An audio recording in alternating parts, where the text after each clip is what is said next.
बोल मेरे श्री गुरु महाराज की जय।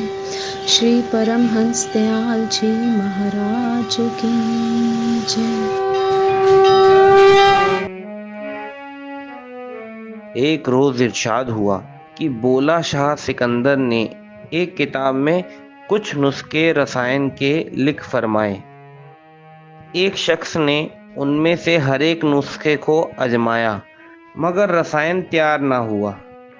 तब जनाब शाह साहब को उलाहना देने और गलत नुस्खा तैयार करने की बाबत कुछ कहने सुनाने को रवाना हुए। जब उनके मकान के दरवाजे पर पहुंचा तो देखा कि एक बूढ़ा शख्स वहां बैठा हुआ है। उनसे शाह साहब की विषय में पूछा। वह आत्मज्ञानी थे, सब हाल समझ गए और कहने लगे कि हजरत शाह साहब तो किसी गांव को चले गए हैं, शायद कल आ जावेंगे। मैं उनका मुलाजिम हूँ, आइए आपके ठहरने वगैरह का बंदोबस्त कर दूँ। यह कहकर अंदर ले गए और बिठा दिया। शाम तक खाने पीने की खबर न ली।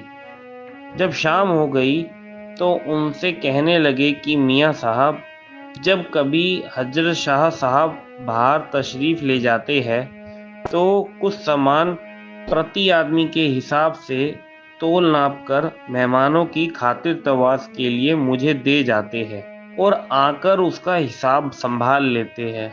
अब की मर्तबा खिचड़ी का सामान दे गए हैं, अगर आप खुद तैयार करना चाहे तो सामान वजन करके दे दूं। उसको खूब भूख लगी थी, राजी हो गया। उन्होंने दाल चावल मसाला लकड़ी हत्ता की पानी तक तोल कर दिया और कहा कि इसी सामान से खिचड़ी तैयार होगी और कुछ चीज़ यहाँ से ना मिल सकेगी। उसने सामान लेकर चूल्हा फूंकना शुरू किया। कुछ लकड़ियाँ तो धधक धधक कर जल गई। कुछ पानी से दाल चावल धोए और बकाया खिचड़ी में डाल दिया और चूल्हे पे चढ़ा दी।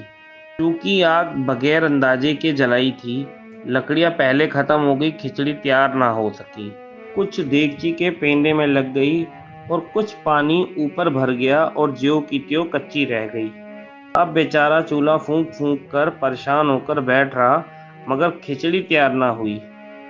जब खूब सिर मार चुका तो हजरत बोली कि क्या खूब, मैंने हर एक चीज़ तो आपको नाप तोल कर अंदाजे के मुताबिक दी थी, फिर भी तुमसे खिचड़ी जैसी मामूली चीज़ तैयार ना हो सकी, तो तुम रसायन क्या खाक तैयार कर सकते हो?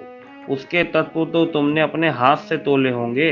फिर हजरत ने उतना ही सामान लेकर उसके सामने खिचड़ी तैयार करके दिखा दी और फरमाया कि वह किताब भी निकालो, जिस नुस्खे को तुम्हारा जी चाहे आजमा कर देख लो कि दुरुस्त होता है या नहीं।